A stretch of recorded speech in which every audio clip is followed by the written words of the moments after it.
সমস্ত জল্পনা কাটিয়ে অবশেষে অন্নপূর্ণা ভান্ডার নিয়ে সরকারি একটি বিজ্ঞপ্তি প্রকাশ করলো। আমি পাশে স্ক্রিনে আপনাদেরকে দিয়েছি। এই বিজ্ঞপ্তিটি আমার তৈরি করা নয়, এটা সরকার, গভর্নমেন্ট, পশ্চিমবঙ্গ সরকার নারী এবং শিশু কল্যাণ দপ্তরের থেকেই কিন্তু এই বিজ্ঞপ্তি প্রকাশ করা হয়েছে। অন্নপূর্ণা ভান্ডার নিয়ে একদম সরকারি বিজ্ঞপ্তি আপনাদেরকে এই ভিডিওর মাধ্যমে আপনাদেরকে জানাবো, শোনাবো। কি বলা হয়েছে, কি গাইডলাইন দেওয়া হয়েছে, কি করতে হবে আপনাদেরকে, কারা কবে থেকে টাকা পাবেন, নতুনরা কারা কবে থেকে আবেদন করতে পারবেন, যারা নতুন আবেদন করবেন, সমস্ত বিষয় কিভাবে ভেরিফিকেশন হবে, কারা ভেরিফিকেশন করবে, কারা অন্নপূর্ণা ভান্ডারে টাকা পাবেন না, সবটা ক্লিয়ার করে দেওয়া হয়েছে এই নোটিফিকেশন, এই বিজ্ঞপ্তিতে।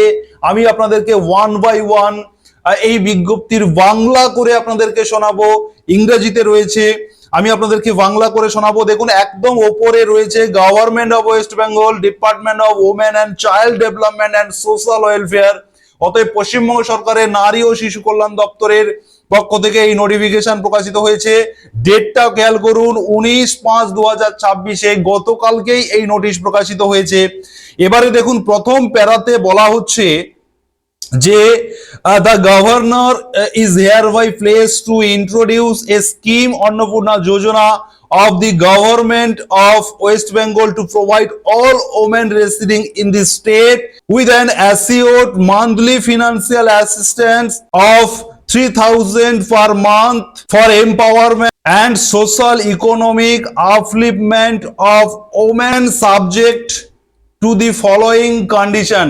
মানে বলা হচ্ছে যে এই অন্নপূর্ণা যোজনা আমাদের এই পশ্চিমবঙ্গের সমস্ত রেসিডেন্সিয়াল ওমেন মহিলাদের জন্য এই প্রকল্প চালু করছে পশ্চিমবঙ্গ সরকার, যার মূল উদ্দেশ্য মহিলাদেরকে আর্থিকভাবে স্বনির্ভর করা, আর্থিকভাবে তাদেরকে এম্পাওয়ারমেন্ট দেওয়া এবং 3,000 টাকা মান্থলি ফিনান্সিয়াল ডেভেলপমেন্টের জন্য সরকারি পক্ষ থেকে এই উদ্যোগ নেওয়া হয়েছে।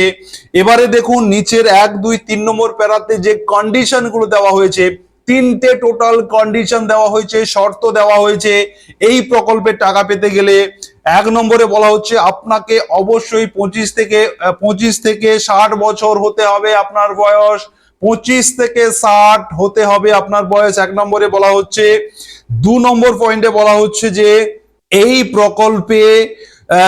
প্রকল্পের টাকা কারা পাবেন না সেটা বলা হয়েছে যে যারা পার্মানেন্ট গভর্নমেন্ট এমপ্লয়ি, যারা স্থায়ী সরকারি চাকরি করেন, তারা এই প্রকল্পের সুবিধা পাবেন না।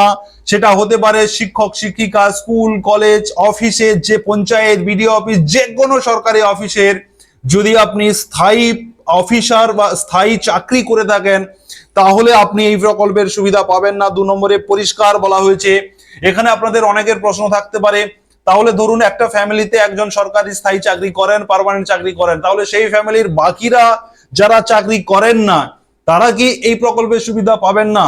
তারা কিন্তু পাবে। এখানে কিন্তু মান্থলি ফ্যামিলি ইনকামের কথা বলা হয়নি।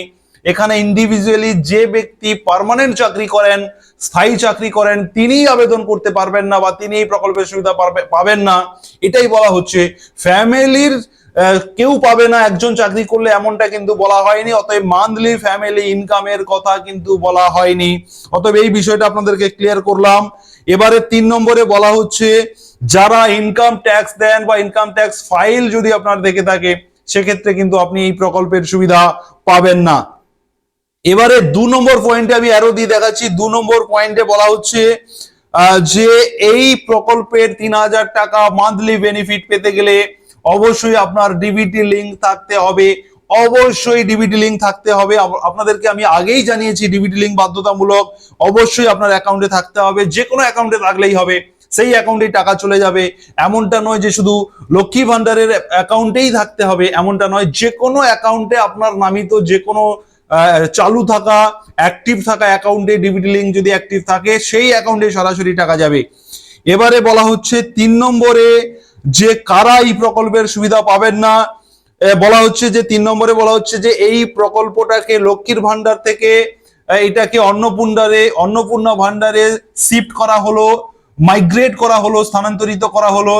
এই প্রকল্পের সুবিধা যারা 2026 এসআইআর এ যাদের নাম বাদ গেছে, যারা মৃত, যারা শিফটেড, তারা এই প্রকল্পের সুবিধা পাবে না। যাদের ট্রাইব্যুনালে আবেদন করে নিষ্পত্তি হয়ে গেছে, অ্যাপ্রুভড হয়ে গেছে তারা পাবে, কিন্তু অ্যাপ্রুভড হয়নি, রিজেক্ট হয়েছে ট্রাইব্যুনালে আবেদন করার পরে, তারা পাবে না। এবং যাদের ট্রাইব্যুনালে এই মুহূর্তে বিচারাধীন তারা এই প্রকল্পের সুবিধা পাবে। যাদের বিচার চলছে, এখনো নিষ্পত্তি হয়নি, কোনো সমাধানে আসেনি, তারা এই প্রকল্পের সুবিধা পাবে এমনটা বলা হচ্ছে। কিন্তু যাদের নিষ্পত্তি হয়ে বাতিল হয়েছে তারা পাবে না, এটা কিন্তু 3 নম্বর পয়েন্টে বলা হচ্ছে। 4 নম্বর পয়েন্টে বলা হচ্ছে, দেখুন, যে নতুন যারা আবেদন করতে চাইছেন আপনাদের জন্য অন্নপূর্ণা স্কিমের অনলাইন পোর্টাল চালু করা হবে। 1 জুন থেকে আপনারা এই প্রকল্পের অনলাইন আবেদন করতে পারবেন। যারা নতুন 1 জুন 2026 থেকে পোর্টাল ওপেন করা হবে। আমি আপনাদেরকে জানিয়েছিলাম 19-20 তারিখ নাগাদ শুরু হতে পারে, এটা একটা ইঙ্গিত ছিল, কিন্তু এই মুহূর্তে সরকারিভাবে দেখা গেল যে প্রচুর চাপ হচ্ছে সার্ভারে নতুনদের পোর্টাল খুলে দিলে, এবং যারা পুরনো যারা তাদেরকে শিফট করাতে গিয়ে পোর্টালে নানান সমস্যা তৈরি হচ্ছে। সেই কারণে নতুনদের জন্য একটু ডেট পিছিয়ে 1 জুন করে দেওয়া হয়েছে। আপনারা 1 জুন থেকে অন্নপূর্ণা ভান্ডারের আবেদন অনলাইন প্রসেস নতুন যারা করতে পারবেন এমনটা বলা হলো।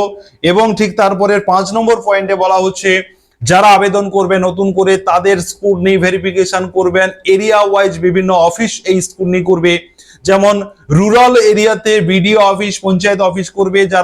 যারা আরবান এরিয়াতে রয়েছেন আপনাদের এসডিও অফিস এবং মিউনিসিপ্যালিটি অফিসগুলো থেকে অফিসাররাই কিন্তু আপনাদের সমস্ত এই যোজনার যারা আবেদন করবেন আপনাদের ডকুমেন্টস, স্কুটনি ভেরিফিকেশন ইত্যাদি সেগুলো যাচাই করবেন, এই সমস্ত অফিসরাই করবেন এমনটা কিন্তু বলা হচ্ছে। অতএব অন্নপূর্ণা ভান্ডার যোজনার একদম সরকারি বিজ্ঞপ্তি আপনাদেরকে আমি পড়ে শোনালাম, বাংলা করে বিষয়টাকে বুঝিয়ে দিলাম। এই ধরনের সঠিক আপডেট সব সময় পেতে অবশ্যই আপনারা সুরজিৎ একাডেমি ইউটিউব চ্যানেলকে সাবস্ক্রাইব করবেন, নোটিফিকেশন বেল বাটনটাকে অন করে রাখুন, কারণ এই ধরনের সঠিক আপডেট সবার প্রথম আপনার কাছে পৌঁছে যাবে। যারা ফেসবুক থেকে দেখছেন ফলো করুন এবং শেয়ার করে আপনার প্রোফাইলে রেখে দিন। নতুন করে যখন আবেদন শুরু হবে অন্নপূর্ণা ভান্ডারের, প্রথম আমি আপনাদেরকে কিভাবে আবেদন করবেন তার প্রসেস নিয়ে একটা ভিডিও আমি ছাড়বো, আপলোড করব, আপনার কাছে পৌঁছে যাবে। সে কারণে অবশ্যই আপনারা সুরজিৎ একাডেমি ইউটিউব চ্যানেলকে সাবস্ক্রাইব করুন এবং ফেসবুক থেকে দেখে থাকলে ফলো করুন, শেয়ার করুন। আপনাদের যদি আরো কিছু জানার থাকে অবশ্যই কমেন্ট সেকশন ওপেন রয়েছে, আপনারা কমেন্টে এসে আপনার বক্তব্য লিখতে পারেন। ধন্যবাদ।